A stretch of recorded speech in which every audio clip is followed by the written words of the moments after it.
What's good, everybody? Welcome back to the channel. My name is Nonpfixion. I'm your FANALYST for this evening, and this is Real Fan Sports. In today's series, Zach and myself, we both be doing a prediction for a game-by-game for each team in the NFL for the 2024 and the 2025 NFL season. Now let's get into it.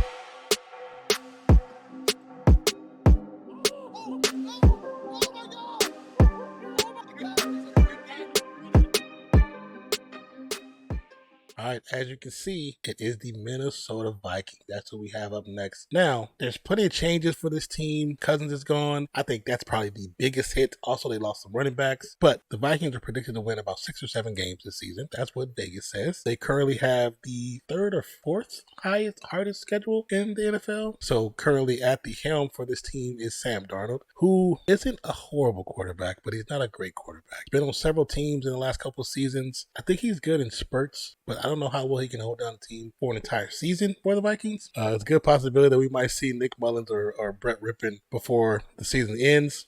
We might see either one of those guys in the first 5 weeks. That's how I feel about Sam Darnold. Now, besides that, many believe that they have made some good changes on their roster, have added some good pieces. From what I've read, Justin Jefferson and Sam Darnold have actually built up a good rapport. How good it is, don't know. But one thing is for sure, Sam Darnold does have a high turnover rate. And I believe he's top 10 for, I think he has about 70 turnovers since he entered the NFL.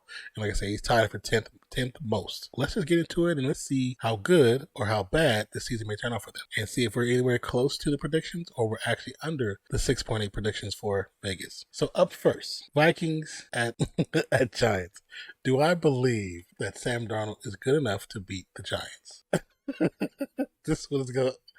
I'm gonna say if they had Cousins, I'd probably say Vikings immediately. But it's Sam Darnold, and I don't know, man. Because looking at the first 3 games, if I go the route I think I'm gonna go, it's gonna start them off with this L's, L, L, L, L. You know what? We're gonna be actually nice on this first one. We're gonna give them the win over the Giants. But at the same time, we all know game 2. Against the Niners, win for the Niners. Game 3 against the Texans, win for the Texans. Win for the Texans. We already have them losing against Green Bay. Game 5, Jets, Vikings. I think Jets, how could I pick the Vikings over the Jets when the Jets have a very good young core, a great defense, some great offensive pieces. The quarterback is supposedly healthy. I mean, if he's playing, I just can't see the Vikings beating this team.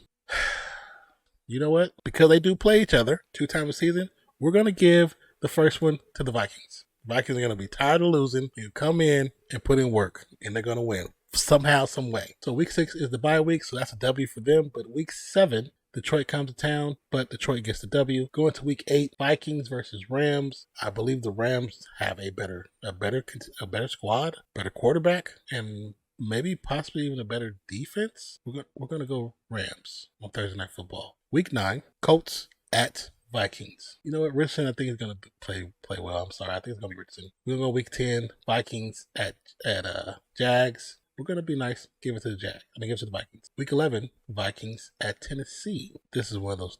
This is a toss-up game. I'm going to be 100% honest with you guys. But I'm going to give it to the Vikings. Week 12, Vikings at Bears. I think Caleb shows out and has a great game. Gets a W. Week 13, Cardinals, Vikings. Week 13, Cardinals at Vikings. I still don't have trust in Cardinals, but it's hard to see that team actually losing to Sam Darnold or Rippon or whoever's at the QB position. We're going to give it to the Cardinals. Going to week 14, Falcons at Vikings. It's going to kind of be a homecoming for Cousins. Cousins is going to go for about 360 yards. Falcons.